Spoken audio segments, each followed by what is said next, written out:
In terms of an ideal number, sometimes we can get caught up in, hyper optimization, right? Trying to get that A1C as low as it can and things like that, where a lot of it can be related just to genetics and not always just lifestyle and things like that. So if you're trying to aim for an arbitrary number that you picked, like 5%, you might not ever reach that. And you might be kind of missing the bigger picture of, hey, as long as you're kind of within the normal range or keeping your blood sugars controlled by doing all the right things that we'll talk about, then that's kind of the bigger thing.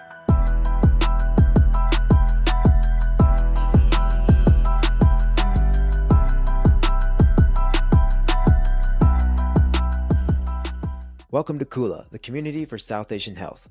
Kula is a Sanskrit word for community, which is what this podcast is all about, bringing together a community of the leading South Asian health experts to talk all things health, fitness, and nutrition.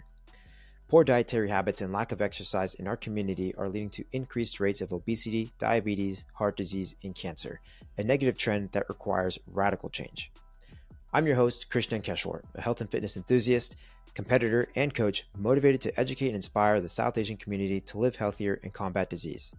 I interviewed the top South Asian health experts, including doctors, athletes, fitness coaches, and nutritionists, to share their expertise and educate us all on how we can live healthier that is unique to our South Asian identities. Thank you all for listening, and welcome to all the new listeners. So far, we have received very positive feedback, and I'm really excited to share the future episodes with you all. If you like what you hear, please like, subscribe, share, and spread the word. On this episode, I interviewed Dr. Amit Sumal, endocrinologist based out of LA, California. We talk all things diabetes. This is such an important topic for our community, and Dr. Amit explains why. He's extremely knowledgeable in this space, and we talk everything from what diabetes is from a high level to the minute details, from A1C numbers to your blood glucose numbers. How do you interpret them when you get your blood tests, and how little variations can have such an impact on your body. We also talk about what the main risks can be later on in life, and how you can prevent this by changing your diet and changing your lifestyle habits so that you can live a long and healthy life. Really excited to share this one with you all. Take out your notepad. There's so much information here. Let's dive in. All right, welcome back to the pod, guys. Super excited to have one of my really good friends, Dr. Amit Sumal, on. He's a endocrinologist based out of LA. Actually, we've been friends for the last few years, and we play sports together. He's my now new pickleball dynamic duo partner whenever I visit. But he is a really, really intelligent guy, especially in the endocrinology world. So he came out of UCLA in undergrad, did his BS in microbiology, immunology, and molecular genetics, then did medical school at UCLA, following a internal medicine residency at Stanford, back to the Bay Area, where he's originally from, and then went back to UCLA for an endocrinology fellowship. So Dr. Amit Sumal, thank you so much for being on. How are you doing today, man? Thanks so much for having me. I have to say, I really, really love what you're doing with this podcast, spreading awareness of health, fitness, lifestyle topics that are all key to the South Asian community. So I'm really proud to be a part of this so we can promote, good, healthy living together. Yeah, we've talked about this for a while as I had this idea, and I'm like, whenever I start this, I'm definitely having you on. And I think, you were one of the first ones to say, of course. So tell me a little bit about your cultural background. Where's your family from? Where you live and what's going on? My family's from Punjab originally, and then they're currently still in the Bay Area. So I grew up in the South Bay until I finally migrated over to LA, and I pretty much stayed here for the most part ever since. I mean, it's hard to leave LA, son.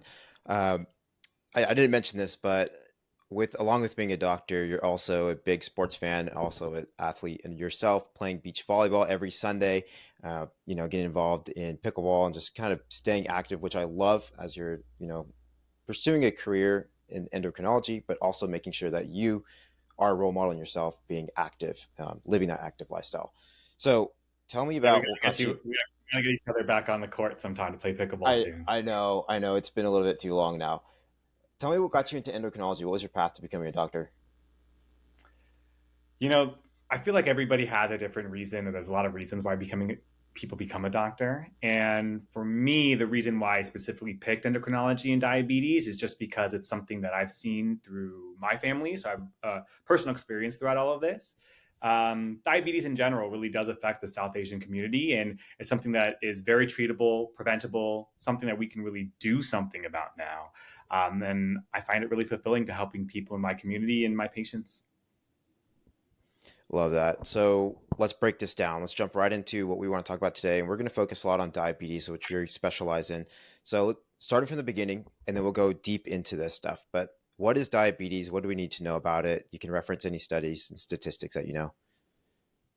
So diabetes, the main organization that we have that talks about diabetes and governs most of our guidelines is from the American Diabetes Association.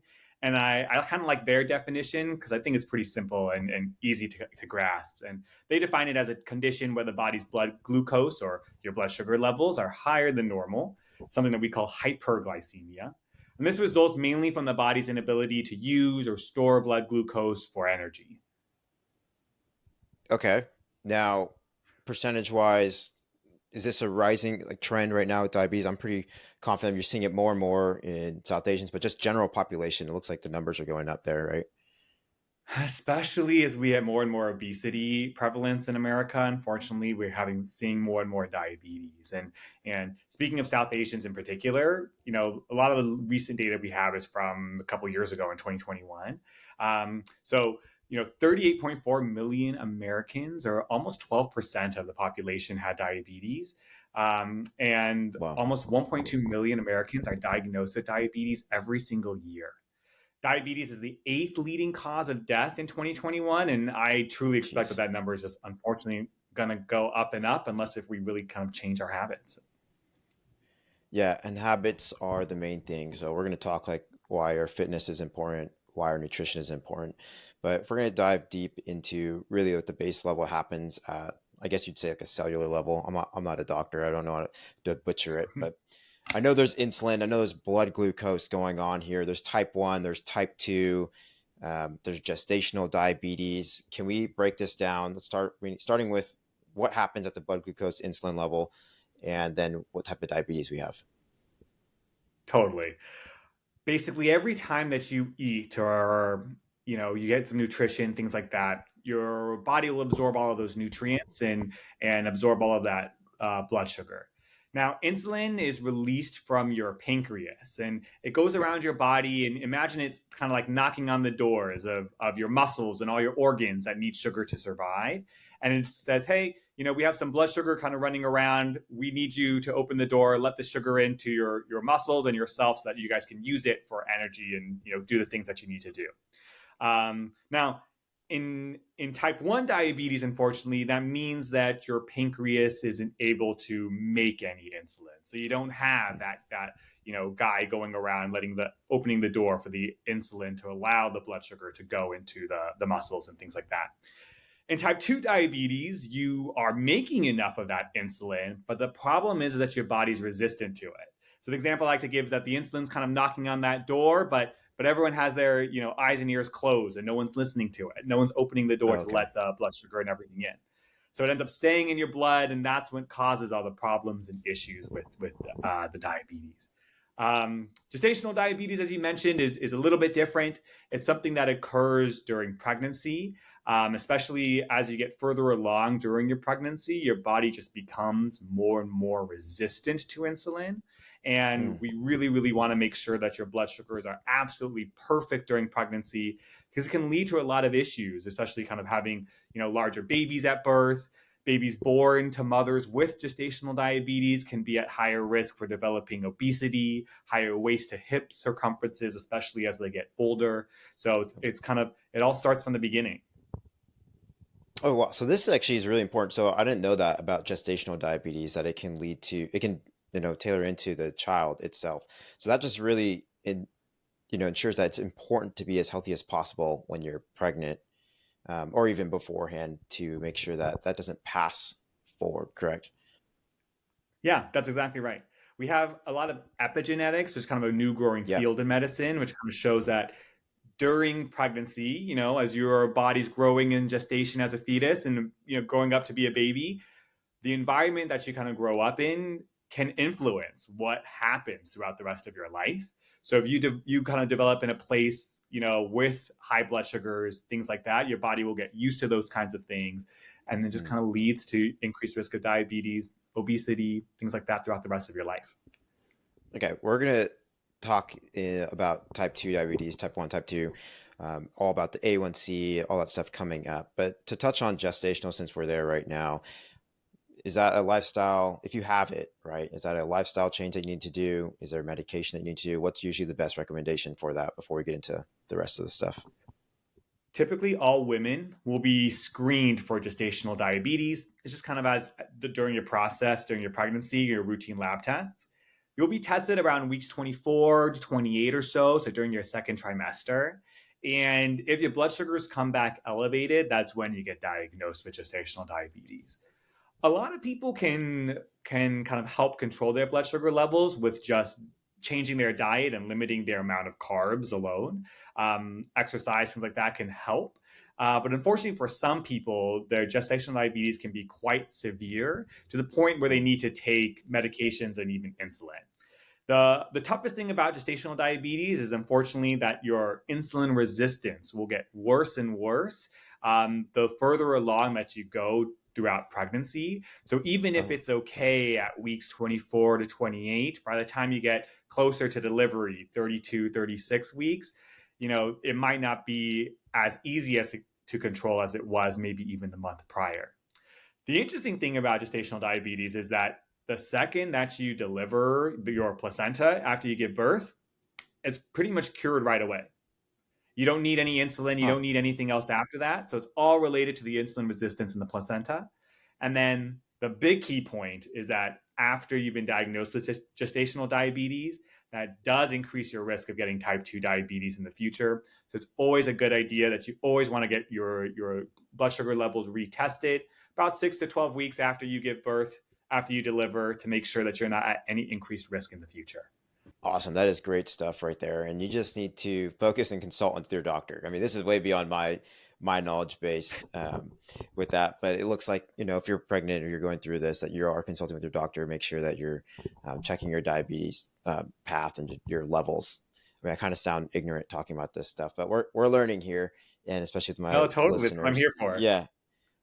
Okay, importance of diabetes, complications of diabetes, why this really matters. Diabetes, I think, is like a start of future health conditions. What are your thoughts on that?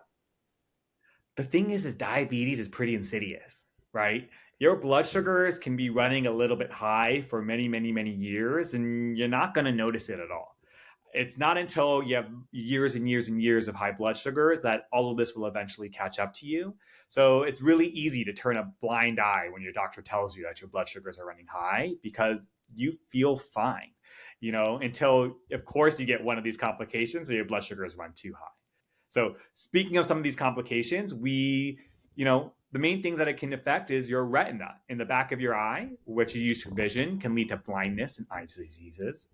Your kidneys, it can lead to kidney damage that can increase your risk of developing dialysis. Circulatory issues that can increase your risk of having heart attack or stroke. And then neuropathy or nerve damage that most commonly affects kind of the bottom of your feet and then works their way up can lead to tingling, numbness. For some people, they can get some burning that can be very, very difficult to treat.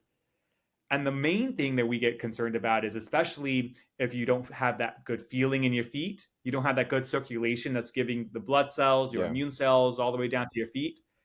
If you're kind of walking barefoot at home or around and you get a little cut on your foot that you don't notice, that cut won't heal. It'll grow and grow and grow and eventually get to a point where, it can lead to amputation and things like that. Okay, so there's some serious considerations here, and some of them might not be reversible at that point. Like if you get cut and amputated, we obviously don't want that. But you can bring it back to just living a healthy lifestyle from the very beginning and trying to be as healthy as possible so that you can avoid these complications. Now, at what age, like you said, you might not know how you feel healthy. Your doctor says I improve your lifestyle. I'm 31. I work out a lot. I try to eat as healthy as possible. I get my blood test, checked maybe annually. But what point should I like really taking this seriously? Is this when I'm in my 20s, in my 30s? What would you recommend there? So, the one last thing I want, before we get into that real quick, the complications, the last thing I want to quickly say is Sure. that you have to have long years of good blood sugar control.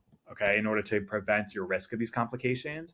That, for example, if you had uncontrolled diabetes for 20 and 30 years, and then you turn 60 or 70 and decide to kick it into high gear and get your blood sugars controlled, but you're still suffering from nerve damage, kidney damage, eye damage, things like that.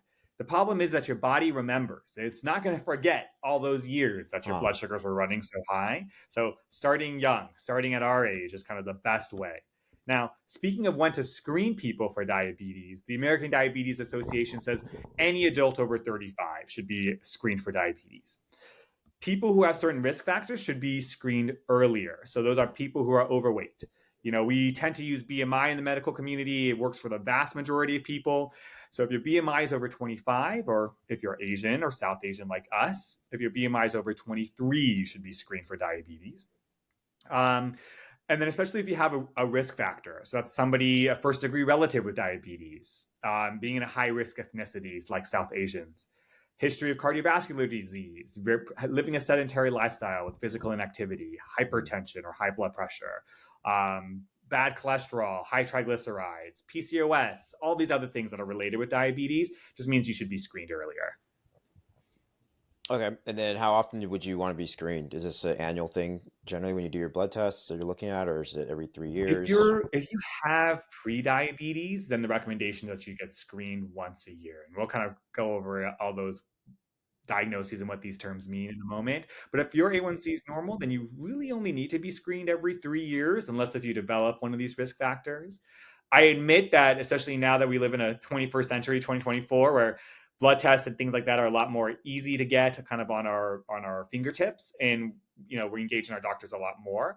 A lot of us are getting screened kind of more frequently than this, and we're both 31, and I've had my A1C checked before, but it's just something that we're just finding earlier and earlier. But these are just the official recommendations from the American Diabetes Association. Cool. And so let's dive into that, where we're going to be testing. So I know that I need to be looking at my blood glucose and my A1C, and I don't know too much about them, what that actually means. So can you explain a little bit on blood glucose, A1C, what numbers we're looking at, and how we diagnose that?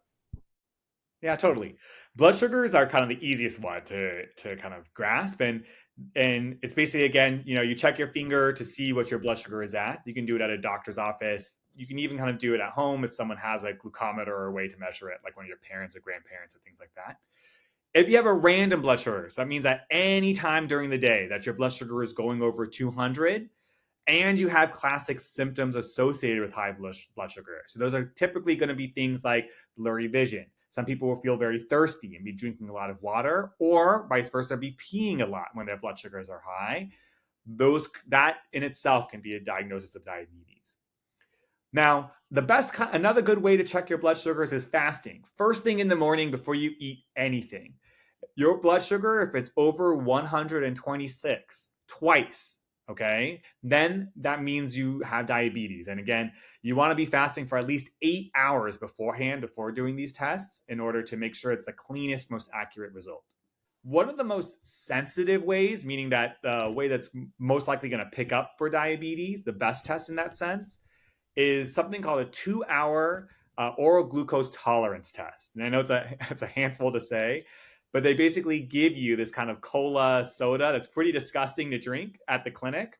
Oh, I've heard of this. Yeah, It contains 75 grams of sugar. So it's pretty much giving you a huge sugar load and seeing how your body can handle it, pushing it to the extreme. After 2 hours, your blood sugar should be less than 200. But if yours is still over 200, then that one, again, another way to diagnose diabetes. And then the last one is the A1C, this nebulous term that a lot of people throw out. What does it mean? So your A1C particularly tests for how much blood sugar has been attached to your red blood cells during their lifetime. All right. Okay. So your red blood cells are floating around your body. They live, typically about 3 to 4 months. So this is a very good test because it's a 3-month average on what your blood sugars have looked like.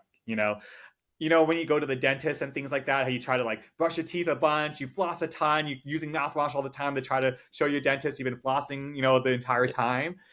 You can't trick the A1C like that because it's a 3-month average about what your blood sugars have looked like.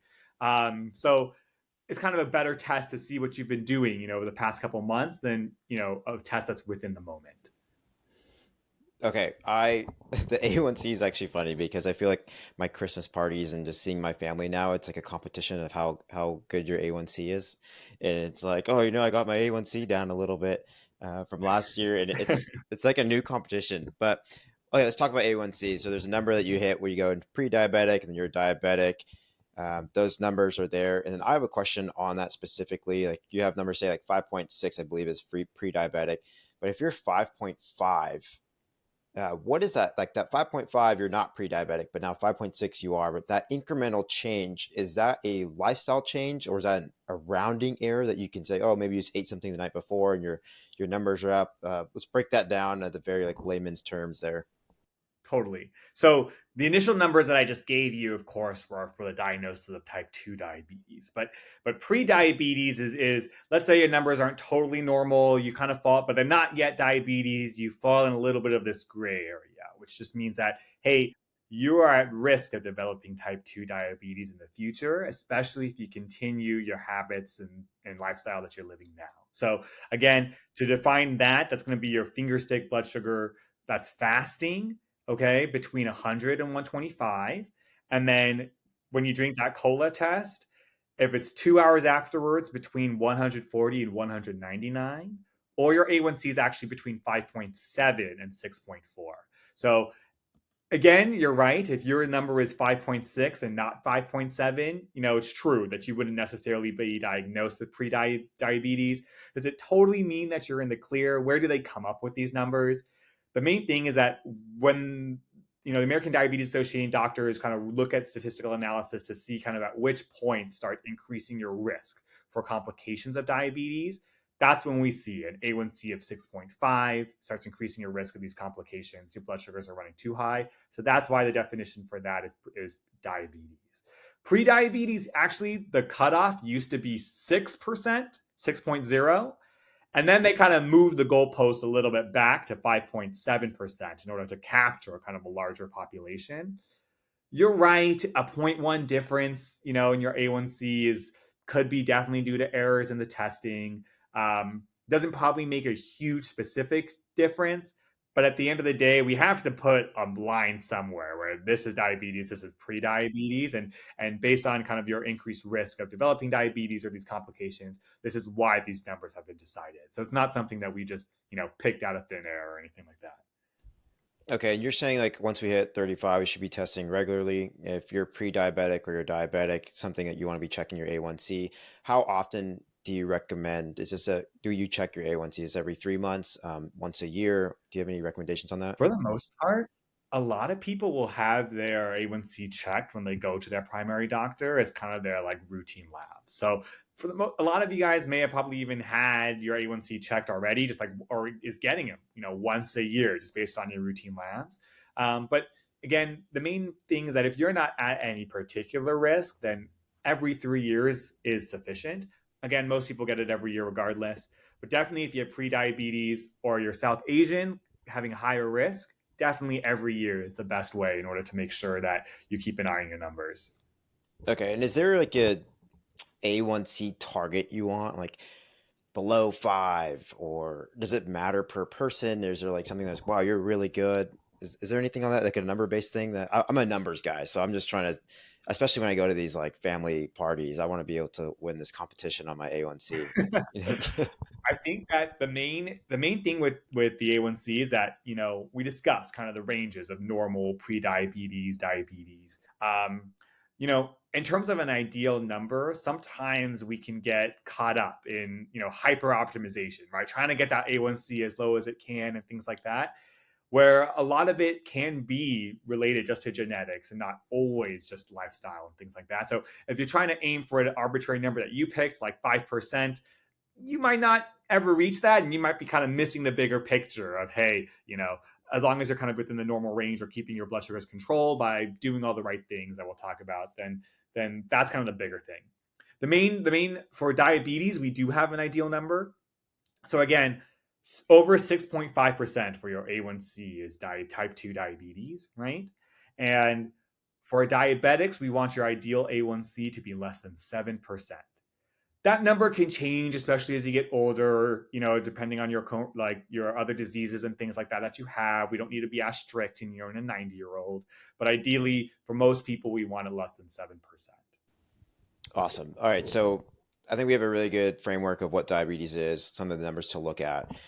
I want to push this into specifically the South Asian community. And this is a big problem that I've been seeing. And it's really the reason why I've started this podcast, to educate and inspire the South Asian community to live healthier and combat disease, some of the disease that we talked about that can develop from diabetes. And starting with the diabetes, which is lifestyle and fitness and health and nutrition, focusing on those so that you can prevent this. And we'll talk about that in a second and going why we like areas to prevent it. And it's really important that we tailor this now, like you mentioned, like looking when you're 35 or even younger, that it's the years of just good numbers, good blood glucose to really prevent this going forward. But let's focus on South Asians real quick. And South Asians, I'll let you touch on it, actually, on the statistics on what we have South Asians for diabetes and some studies that are going on there. So, if you can believe it, 11% specifically 10.8% of Indians have diabetes, for the American Diabetes Association. But, other studies can quote much higher, up in, even into the 20% range, which is quite incredible. You look at 5 people that 1 in 5 could develop diabetes in the future. That's wild.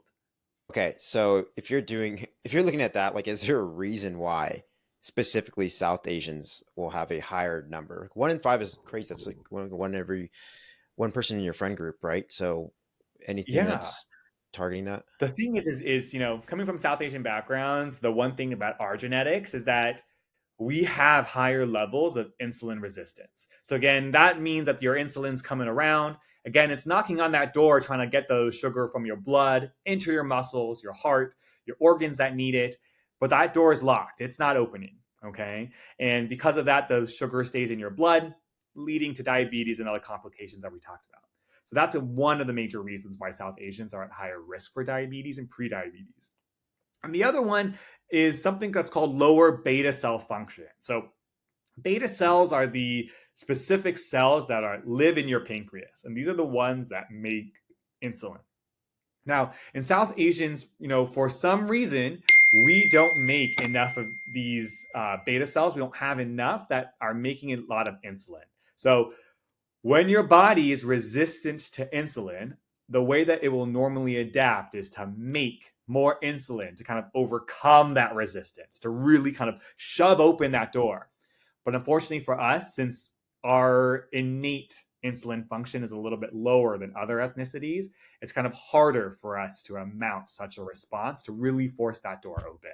Okay, that's a great explanation of that. Now, does it also matter? I mean, you have this like technical term, or not really technical term, maybe like a bro term of skinny fat, right? South Asians have like the skinny fat, higher visceral fat, lean body mass, or like lower lean body mass, lower lean muscle mass. Sorry. Does That's that right. Yes. change? Yeah, does that change anything too in general? Totally. South Asians in general, we have differences in body composition compared to other ethnicities. We know that we have higher visceral fat, meaning fat that's really around our organs.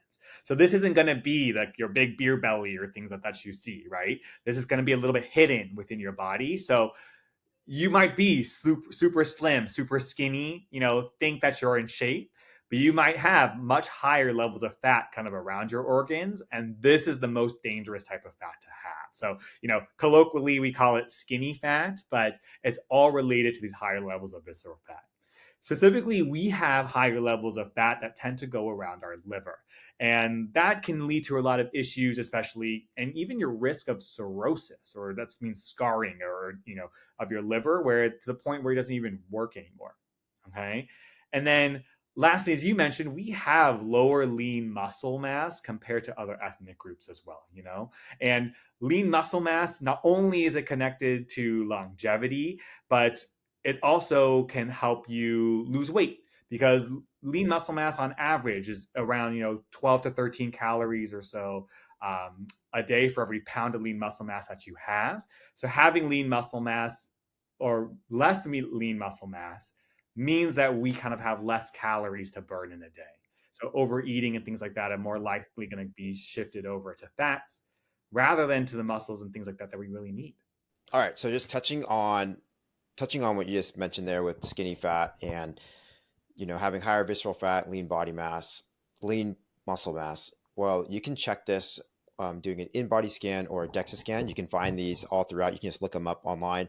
A lot of gyms have them as well, and it'll tell you. You do like a step on a scale. You put your thumbs on things. It does a whole like weight, body fat percentage. It tells you what your lean body mass, muscle mass is, what side your left and your right. It tells you what your visceral fat is, and then you can use those numbers as trends to say, okay, is my visceral fat going down? Is my like my lean muscle mass going up? And those are things to focus on. And you also mentioned there uh, the amount of muscle.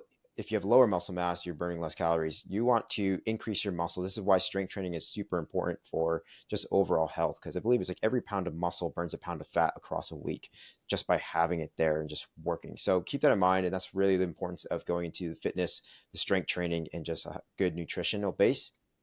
So I want to touch on the Masala study, which is the mediators of atherosclerosis in South Asians living in America. uh, I'm gonna pass this one to you. Let you kind of touch on this study and see where we can go from here. I love that they called this study the Masala study. It shows that, science can have some sense of humor to it too. But the reason why I wanted to bring up this study is because this study is specifically for people like us, South Asians living, from the Indian diaspora, living in America.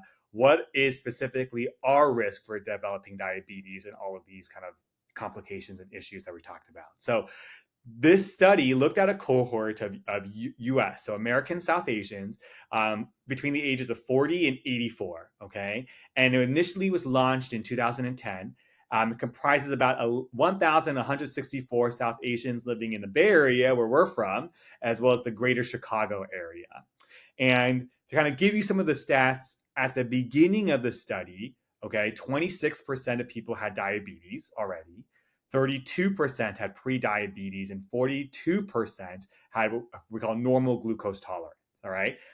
Even before this study, that's pretty significant numbers, where at least over half of people had pre-diabetes or diabetes.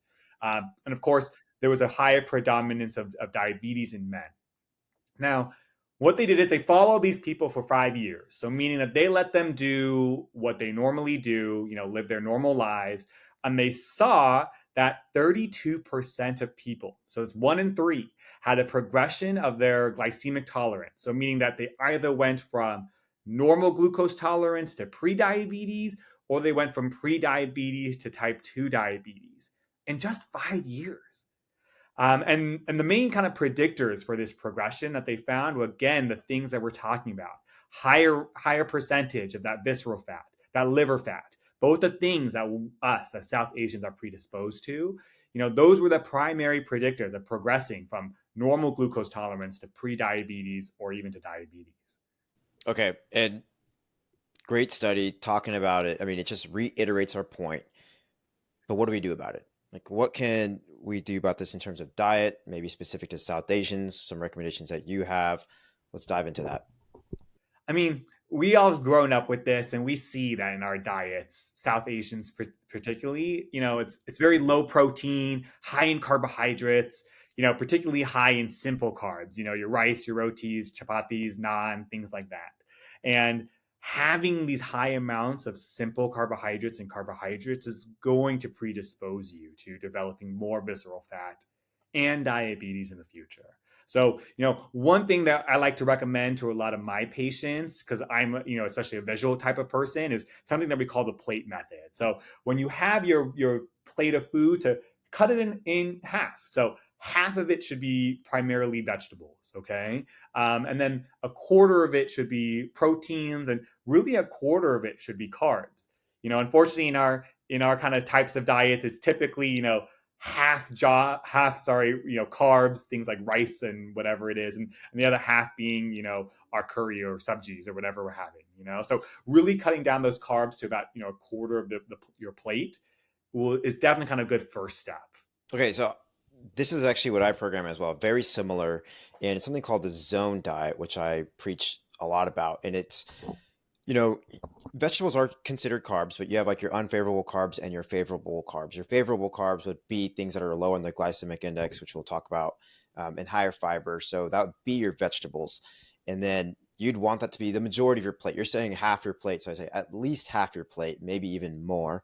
And then your protein is a quarter of the plate protein, which generally, if you look at it, it's like a palm size of protein. And so if you're you know, a man, your palm is bigger than a little kid, right? And so it kind of scales down that way based off of how big you are. And then a little bit of fat in there. And again, your carbs that we generally call carbs, like your bread, your rotis, your rice, those are limited.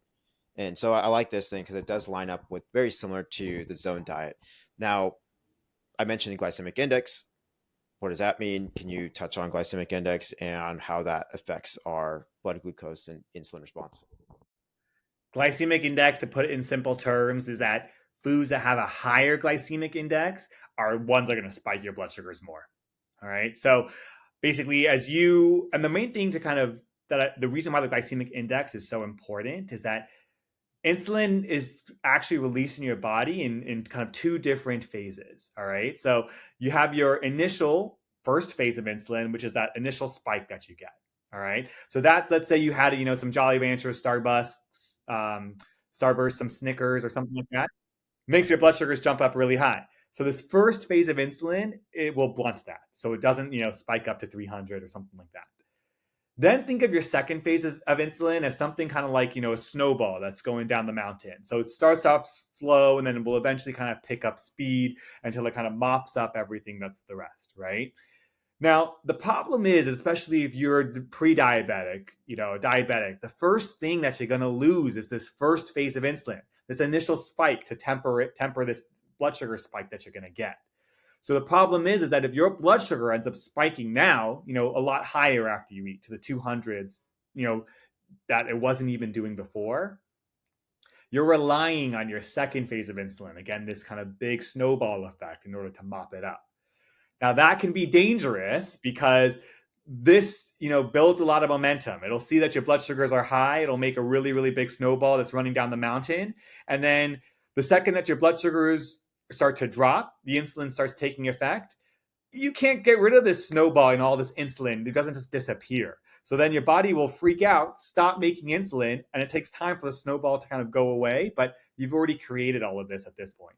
So it leads to a high spike followed by kind of, followed by a low, not truly low blood sugars, but relatively low, compared to kind of the spike that you were at before, which can lead to people feeling sluggish, fatigued, tired 2 hours or 3 hours after they eat. Also can make them want to crave sugar more in order to kind of get kind of a rebound high after that. And then you're just in a cycle where you're just going up and down and up and down rather than keeping things as smooth as possible. So as best as you can, try to really eat foods that have a low glycemic index in order to keep your blood sugars from spiking. Keep them nice and smooth as much as you can so that way your body can handle it. Otherwise, if it's too much, you're gonna have issues. Okay, so like glycemic index, and I know glycemic load is an important one because that brings in fiber as well. So can you touch on the impact? So I mean, ideally, you're saying that you want to avoid the spikes. So avoid the spikes because you have this snowball effect, makes you tired, and then it leads into like just kind of like a negative feedback loop after that. So if you're eating like 100. healthy, like yeah, if you're eating like a balanced meal where you're trying to keep a very consistent spike like level where you're not spiking, well, you can do that by increasing fiber, fat, in your protein. Like, can you explain how the fiber, fat, and protein actually plays a role in that? Totally. So your first way, of course, we talked about is just avoiding those foods with high glycemic index. The second way to kind of avoid that big spike is fiber, fat, protein. Fat is our friend. Good fats, I'll say, it's not kind of what we learned growing up. That eating any amount of fat can lead to you gaining fat. Fiber, fat, and protein all work by delaying that absorption of nutrients from your stomach and your intestine. It keeps things kind of moving nice and slow so that your body can absorb, little bits at a time. And those little bits at a time, your pancreas will look around and say, yeah, I can handle this. Create a little bit of insulin. Your muscles, your body, your liver, everything can kind of handle all of little lows at a time. But once it all comes into one big rush, kind of all at once, if you're just eating carbs, that'll happen. That's kind of overwhelming for your body systems, and it can't really handle or tolerate that very well. And that leads to kind of the issues that we were talking about. Okay, what are some of the foods that you might not know of that actually could be spiking your insulin? 'Cause I know like fruits are, oh, eat your fruits and vegetables. Are there any fruits or vegetables that we should be avoiding? Everybody thinks that eating fruits are healthy. That's what we were taught growing up, right? But there are some fruits that are better than others. So mangoes, my personal favorite, Yeah. not the best fruit for you. Bananas, cantaloupe, watermelon, these are all just full of sugar. Grapes as well. They don't contain a lot of fiber. You want to have fruits that have a lot of fiber that, again, are going to prevent those spikes, keep things moving nice and smooth for you. So, those berries, best fruit that you can have. Strawberries, blackberries, raspberries, Mm. cherries, even apples are really good. They contain a lot of fiber in those as well. So those are the fruits that you really want to be having more often, not kind of a full banana, or especially, us as South Asians, we love to have everything mango. And that's honestly one of the worst things that we can have for us. Okay, and that plays into like also refined carbs, right? If you're having breads, that also spikes because they're just higher on the glycemic index. So you want to aim for things that are more whole grain, so whole grain breads. Don't go for your, Wonder Bread that's like pure white and processed. That's just going to cause you to spike a lot. So whole grain rice, brown rice over white rice is better. Quinoa, steel cut oats, all those things are going to be more whole grain carbs that are going to kind of keep everything, have more fiber, keep everything kind of being absorbed more slowly and avoiding those Got it. big spikes. Does it matter if it's the fiber in the food? So say you have like a mango, which has low fiber, you know it's going to spike your sugar. But if you mix that and have like a fruit bowl with apples and berries, that those have fiber, does that all help? Slow it down because you're having fiber from a different source. Like, Definitely. So as long as you're having some okay, increased fiber in your cool. foods. So in general, we don't have a good source of fiber in our diets. As Indians, we eating a lot of dal or lentil. That's actually a great source of fiber. So that's kind of a great way we can get a lot of fiber in our diet. But of course, whenever you have any kinds of foods, people in general, I'd say, are good with lunch and dinner, but particularly sometimes with breakfast or especially snacks, we tend to just kind of go for some kind of high carb snack Right. that kind of will lead to these blood sugar spikes. So making sure that you're having snacks that contain more protein, more fibers, having something more of a mixed meal, kind of like what you're suggesting, will prevent those kind of spikes. So, pistachios, almonds, all great sources, of protein as well. Greek yogurt, having hummus, peanut butter Mm. with celery, whatever it is, those are all kind of great examples of snacks that will contain a little bit of those fats, fibers, and proteins, and won't be just pure carbs. Well, I'm glad because I mean I eat peanut butter all the time, so I'm happy that's part of the regiment there. What about alcohol? Because I mean we'll have dinner and then people have a glass of wine, or you'll have just like a whiskey drink. It's very common in Punjabi culture, just Indian culture, to have a drink at night, or just drink in general. Um, how does alcohol play a role in your insulin spikes, your blood glucose, if at all, or is it tailored to just other areas like fatty liver? The way that alcohol primarily works is that your liver, okay, is constantly making a little bit of blood sugar all the time. It's breaking down all your glucose stores because sugar is the only thing that your brain can run on. Right. Okay. So you're constantly making a little bit of blood sugar. Now, when you drink alcohol, it actually stops this process. So that way your brain, your body metabolizes the alcohol first and it's running on the alcohol. That's what gets you drunk at the end of the day. Now, the problem is that what a lot of people do when they're drinking is, how many times have you, gone out and then afterwards you go to Taco Bell, right? And you have, a big chalupa, gordita, or a Crunchwrap Supreme. It's those kinds of things when you're eating those high fat meals and things like that at night that you don't necessarily need, that's causing you to, gain weight and kind of your blood sugar spikes and things like that. Or, walking around the streets of San Jose with those people kind of grilling those sausages, those hot dogs, and you smell the The onions dirty and you the have to dirty get it. dogs, yeah, They yeah. get you. And the other thing is, it's funny that you bring this up. I had a friend, actually just texted me this week that he was recently found to have prediabetes, an A1C of 5.8. And he's like, my diet's really clean. I'm doing everything that I can. And we were talking about it. he likes to have a good time. Okay, so he's going out like 2 or 3 times a week, and it's those mixed drinks. Even if you ask for less sugar, things like that, lower sugar like syrups and things like that in those, they still contain a lot of sugar. And sugar in drinks contains no fiber, no fats, no proteins, none of the stuff that we're talking about. That will just go straight through you and straight into your bloodstream. So those will still cause your blood sugars to go up. So if you're Mm. having shots, you're having mixed drinks, you're having things like that, that could be undermining you in terms of trying to keep your blood sugars under control and preventing your risk of diabetes. I think it's a very good point because everybody knows that alcohol is not necessarily good for you, but you can do it for like enjoying your time or socially. But it's good to break it down, especially as you get older and when you're trying to really screen and look at your diet, like your blood glucose levels, your insulin, and live a healthier lifestyle. So I'm glad like we touched on that. Now we're touching on stuff like this makes sense for me. This makes sense for you. You're an endocrinologist. I'm a fitness coach as well. Now I have trouble, motivating my family to do some of this stuff. It takes time, and they're coming around. But how do we get our parents on board of changing the typical South Asian diet, the Indian diet of eating your rotis and naans and eating more vegetables now and having more increased fiber? Do you have trouble with that? Like, how are you spreading that word there? It's tough. There's no other way to put it, but it's hard. I have all this training, especially in diabetes and things like that, my parents still won't listen to me. So I would say that, it's true. For us in general, we're, probably not being diagnosed with diabetes or, things like that as much right now. But it's our parents who are being diagnosed with type 2 diabetes or have had type 2 diabetes for quite some time. And the problem is, especially with our Indian foods, it ties so much in our cultural and their cultural identity that telling parents to kind of, not have butter chicken all the time, or cut down on the naans and rice that they're having. A lot of people will say, "Are you trying to kill me? I'd rather die than not eat some of these foods that I love." The thing is that we really need to work on finding a balance. And I have to admit that I don't have a right way yet. I haven't found the secret magic bullet that's going to convince my parents to kind of do the right thing.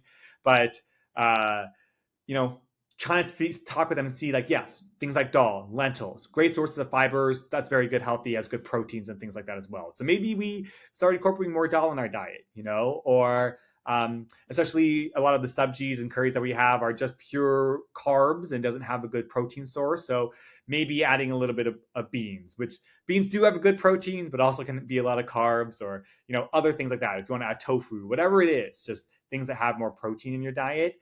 I think there's a balance that we can achieve where you can still have your good Indian food, still have your cultural identity without kind of giving it up altogether. Um, but it's still something that I still struggle with, talking with my parents to try to, make them realize that this is something that, we need to work on and we need to help fix. Yeah, I'm glad you're able to have that same trouble that I have. My parents have actually been a lot better at it, and some of the things I've worked on with them is just really focusing on the cooking oils. Like some of the things, how can you be better? Like, all right, let's not cook with olive oil. Let's cook with avocado oil. It has a higher cook point, and then portion control. So limiting, if you're gonna have roti or naan, that's fine. Just having one or a smaller one, not just having a full plate of it, and trying to get more vegetables in, trying to get more lentils in, a variety of foods, cooking at different temperatures so that you can release different vitamins at that time too. So I think just continue to promote it, continue to work on it. It's just something that's going to take all of us really to make sure that our parents live healthier.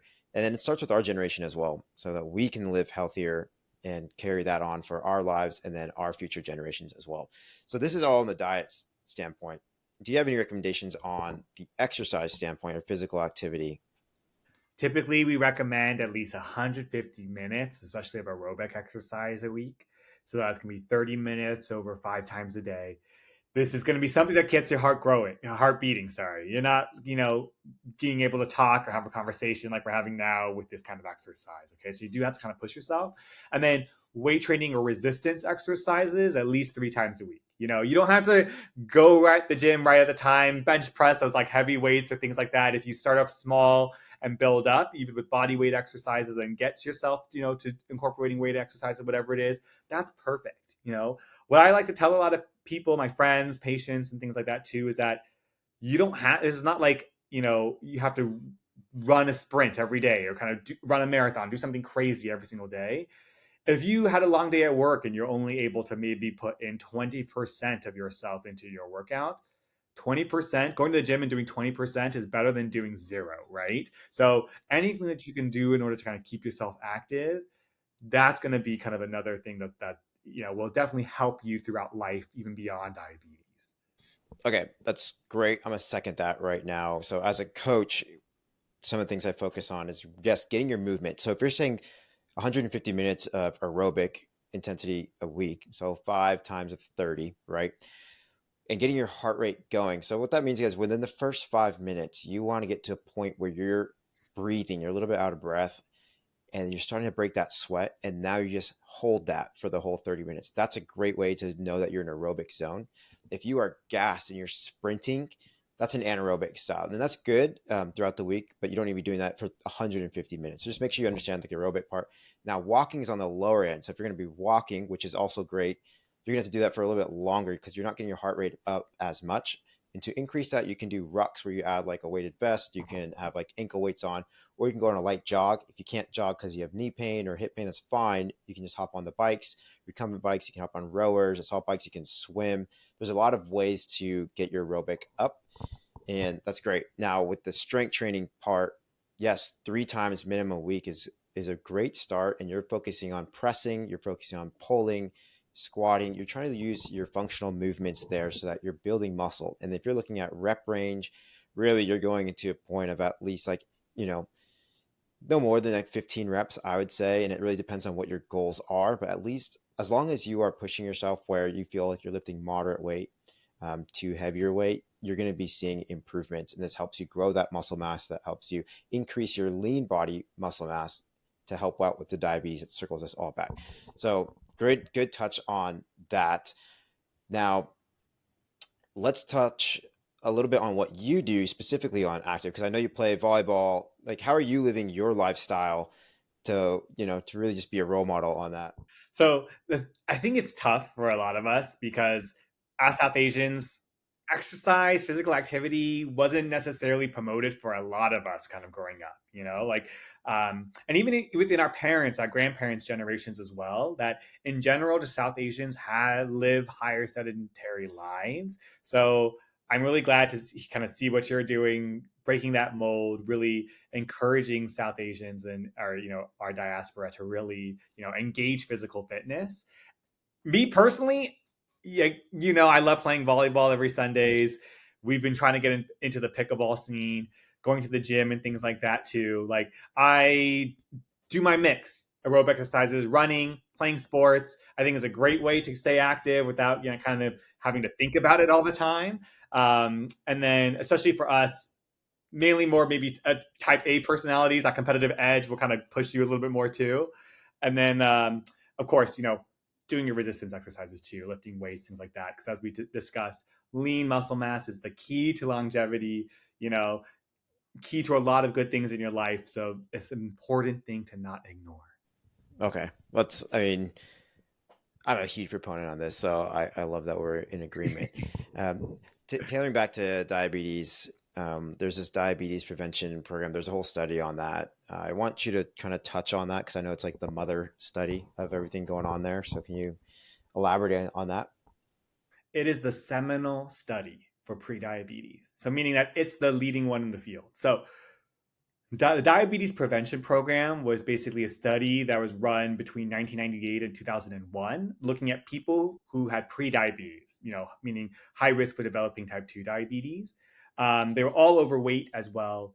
And what the study showed is that if you lost 5 to 7% of your body weight through, dieting, low fat, low calorie diets, or moderate exercise, in this study, they did, most people did about 30 minutes of walking 5 days a week. That alone, diet and exercise change, all the things that we're talking about, reduce your risk of developing type 2 diabetes by 58%.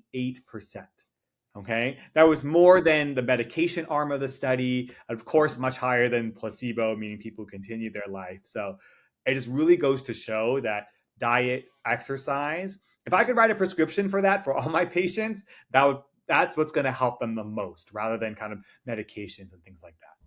Yeah, I want to touch on that. So when you work on your patients, I'm betting the first recommendation you give them is diet, exercise, lifestyle change versus medication, right? 100%. Yeah.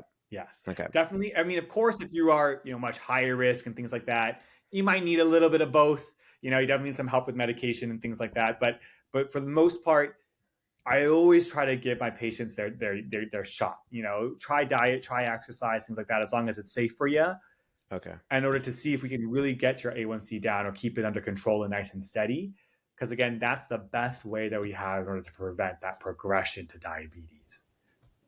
Awesome. Okay, now one thing I want to touch on are CGMs, or continuous glucose monitoring systems, and this is something that you're seeing a lot of out there. I know Abbott has the Free Libra, and if you're not familiar, it's like this patch that you can put on the back of your arm. I'll have you explain it, but you'll see like Steph Curry, some of these top athletes are wearing it. And it's like a trend. You have the Whoops, you have Apple Watches going on. People are really focused on their fitness metrics. This is another way of measuring it. Can you explain CGMs? What are your takeaways on that? And like, what are your overall thoughts on, continuous glucose monitoring systems? So continuous glucose monitors, exactly as you said, it's kind of a wearable device. It has a tiny, tiny catheter that goes right underneath your skin, and it tests your sugar that's in something called your interstitial fluid. So it's kind of the fluid that's within your cells. So it's about 15 minutes delayed from your blood sugar, and the catheter and the anything like that is not directly in your bloodstream. So just want to make sure that that's clear. There's a couple different brands. You mentioned the Freestyle Libre. But in general, they typically last about 10 to 14 days at a time. Definitely the big perks about it is that they can provide real-time data on your blood sugar levels. Okay. So they can provide it 24/7. And what's really nice is that, unfortunately, on the other side, if you're just pricking your finger, you're just getting a snapshot in that one moment. So this way, by getting your blood sugars throughout the entire day, you're able to view trends on how your sugars are doing. So, for example, we talked about bananas really spiking your blood sugars. If you have a full banana and you see your blood sugar spike on your continuous glucose monitor, that can be a teaching moment for you and say, hey, that's something that's spiking my blood sugar, probably something that I should avoid. And then let's say you have something like some strawberries, or you have, some veggies, carrots, cucumber salad, whatever it is that keeps it more flat. Use that as a teaching moment to say, hey, that's keeping, my blood sugar more flat for me. Because the thing is, we talk about fruits, we talk about carbs, we talk about all these things as kind of just general recommendations. But at the end of the day, you and I, we're all both individuals. So this is a way to kind of give you personalized information on, hey, this is what's causing your blood sugars to spike, versus these are better foods that are keeping your sugars kind of more stable. Particularly, another pro is that, especially for diabetics, they can reduce the number of times they need to prick their fingers in order to check their blood sugars. So, especially for patients who are on insulin or need to monitor their sugars more closely, it's a fantastic way in order to kind of help spare your fingers. Typically, insurances will cover it for the most part if you're on insulin. If you're not on insulin as a type 2 diabetic, it can be a little bit hit or miss. Um, Now, you talked about, all these new companies and things like that. There's definitely a rise of these new businesses that offer these continuous glucose monitors to patients even without diabetes.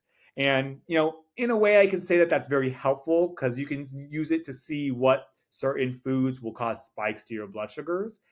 Now, but it is important to understand the drawbacks, and important to understand, in this world that we get all this data, what do these numbers mean, and what are they significant for, and how can I use them to really help, change my lifestyle. So again, a lot of these continuous glucose monitors have only been studied in type 2 diabetics, or type 1 diabetics, people with diabetes in general, okay? Not really studied for people who don't have diabetes. So that's kind of an initial major limitation that you should understand before you kind of move forward with these things. The other thing is that there is an inherent variability within the blood sugar readings that you're going to get. Okay. Again, they're not, and again, I want to emphasize, they're not measuring your blood sugar per se. They're measuring that sugar that's in your interstitial fluid between the cells. So you will have a 15-minute delay. You can have up to a 20% difference, meaning it can be, 20% higher or 20% lower than what your actual blood sugar is reading. Now, especially for patients without diabetes, whose blood sugars are going to be running, kind of more or less more steady. If you see kind of spikes up and down less, that is less than the 20% range, that could just be within the standard error of the device and not really mean anything significant. So just be careful with interpreting those kind of small changes throughout the day. Other things with these continuous glucose monitors is a lot of them will tend to overcall low blood sugar. So when we wear them, as endocrinologists, in order to figure out how they work, so we can prescribe it for our patients, I had one of my colleagues who said that she was running low all night long. Now, of course, that's not the case, right? This is just something where it just tends to overcall low blood sugar. So if it ever says that you're having low blood sugars, you always need to confirm it with a finger stick blood sugar to see whether it's a real low blood sugar or not. So that's something that is I see a lot in my clinic where people kind of wear these and then they come and see me and saying, "Hey, I've been having low blood sugars," but it's all due to this just the standard error of the device. So I have to say, we're still learning about all the uses for these continuous glucose monitors, especially for patients without diabetes, trying to see how they can help, what all these numbers mean. I think we've come a long way, but there's a lot of room for innovation and growth in this area. But it's just kind of good to know before you kind of shell out all your cash for these things, how these things are going to necessarily help you. If it's really helping you kind of maintain a good diet, then for sure kind of keep using it. But if you're just kind of getting what you want, these data points just for the data points, but it's not really changing your lifestyle, what is it really doing for you at the end of the day, Yeah. right?